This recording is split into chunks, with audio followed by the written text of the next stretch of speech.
Perpetua Lindqvist stood at the head of her family's Thanksgiving table, wine glass raised, extended family watching from every seat, and said the exact opposite of what our contract required her to say. "I know everyone's been asking when Theo and I are getting divorced," she said, "since the year's technically almost up. I wanted to tell you all together instead of one at a time. We're not getting divorced. I don't want this to end. I want him for good." I nearly dropped my own glass. This was not the script. We had a script. My name is Theo Bellwether. I was 31, a freelance photographer who spent most of my career documenting other people's weddings, which made it deeply ironic that I'd ended up in a fake one of my own, sitting at a table full of relatives who had no idea the marriage they were toasting had started as a business transaction with an expiration date built into the paperwork.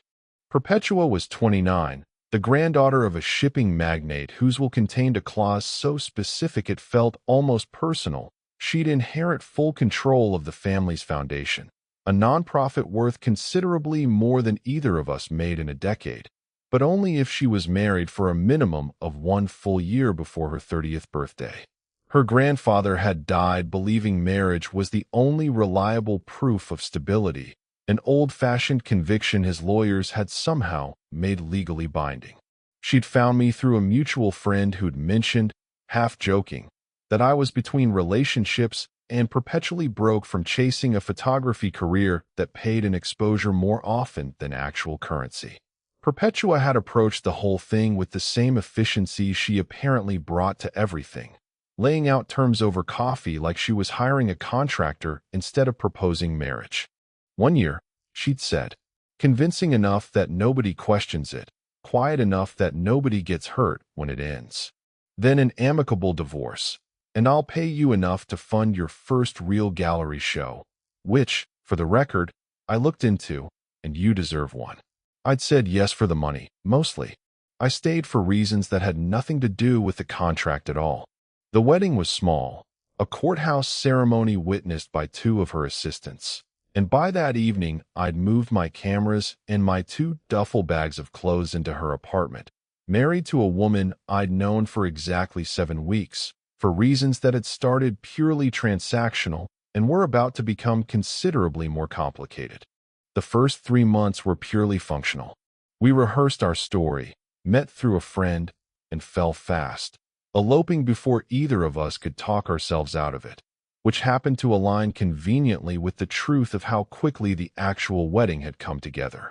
We practiced the small performances required for family gatherings, my arm around her shoulders at her cousin's engagement party, her hand finding mine under the table whenever an aunt asked too many pointed questions. What I hadn't planned for was how quickly the performance stopped feeling like one. It started with the photography.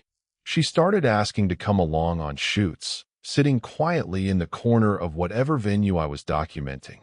And somewhere around month 2, I realized I'd started angling my camera toward her without meaning to, catching her laughing at something unrelated to the actual wedding we were shooting, filing the photos away in a folder I told myself I wasn't supposed to have feelings about.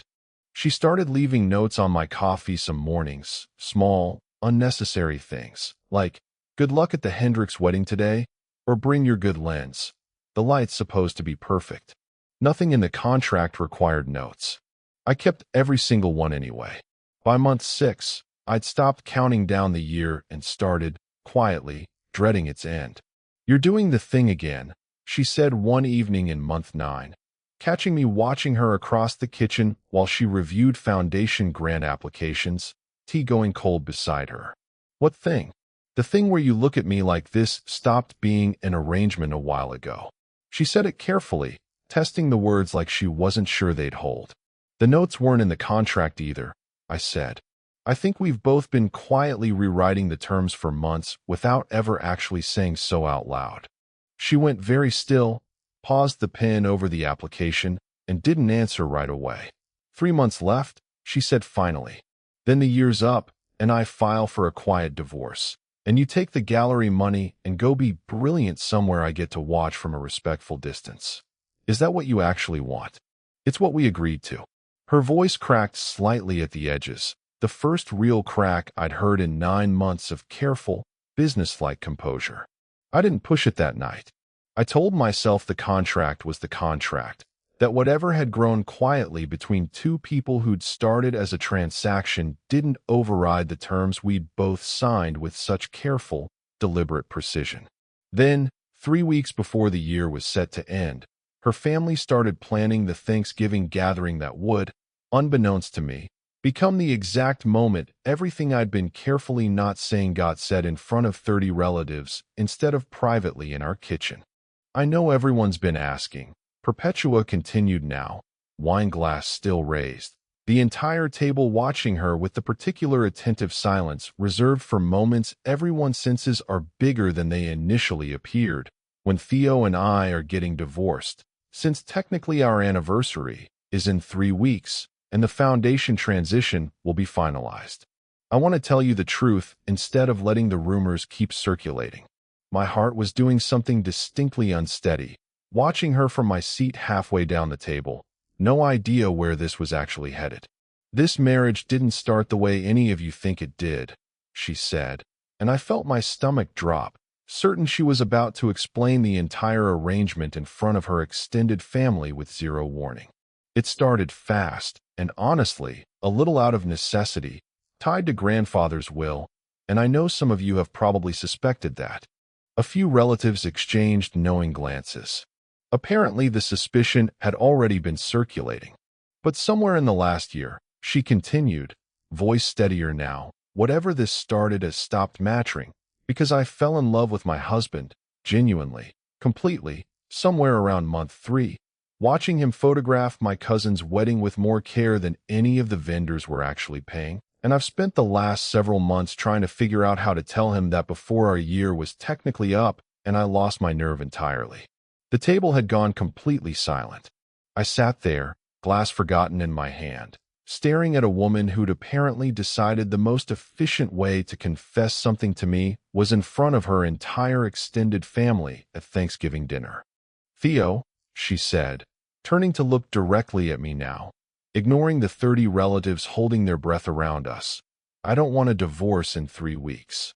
I don't want the amicable, quiet ending we planned. I want you for real, permanently, no expiration clause, and I'm telling everyone at once because I was too much of a coward to tell you privately without an audience forcing my hand. I set my glass down very carefully, aware that every single person at that table was now watching me with the specific, delighted attention of people witnessing something they'd tell at every future family gathering for years to come. You could have told me in the kitchen, I said slowly, though my voice had gone considerably less steady than I intended.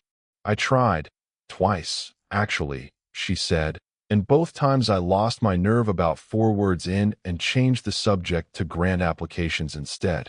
I decided if I said it here, in front of everyone, I couldn't talk myself out of it halfway through. I needed the audience to hold me accountable. I looked around the table, 30 relatives frozen mid-bite, her grandmother dabbing at her eyes with a napkin, an uncle already reaching for his phone like he wanted this on record. Then I looked back at Perpetua, standing there with her wine glass still raised, waiting, actually waiting, for an answer in front of everyone she'd ever grown up with. I've been failing at keeping this professional since about month 2, I admitted, standing up slowly, the whole table watching. I told myself the notes on my coffee were just being considerate. I told myself photographing you was just an occupational habit. I've spent 9 months building an elaborate case in my own head for why none of it meant anything, and I don't believe a single frame of it anymore. Perpetua's breath caught, audible even from across the table. Say that again. Properly. I don't want the divorce either, I said. I never did. I've been dreading the end of this year since about the 3rd month in, and I was too scared to say so, because I thought you were just being kind, playing the part convincingly for your family, and I didn't want to be the person who fell for someone who was only ever performing affection because a contract required it.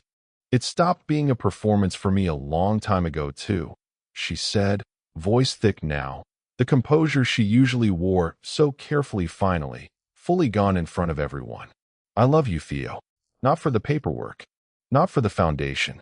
I love you the way I never actually expected to love anyone I met through a business arrangement, and I'm done pretending this ends in 3 weeks because a document says it should. I crossed the space between us, 30 relatives entirely forgotten, and took her face in my hands. Then let's not let it end, I said. Let's just be married. Actually married. No clause, no clock running out, just us figuring out what happens next because we want to, not because a will required it.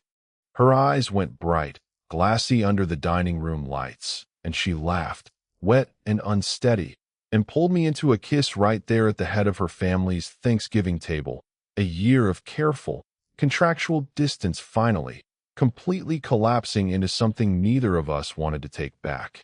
The table erupted, her grandmother crying properly now, her uncle definitely recording, someone's champagne glass clinking loudly in celebration of a proposal that had technically already happened 11 months earlier in a courthouse, and only now, finally, felt real to everyone watching, including us.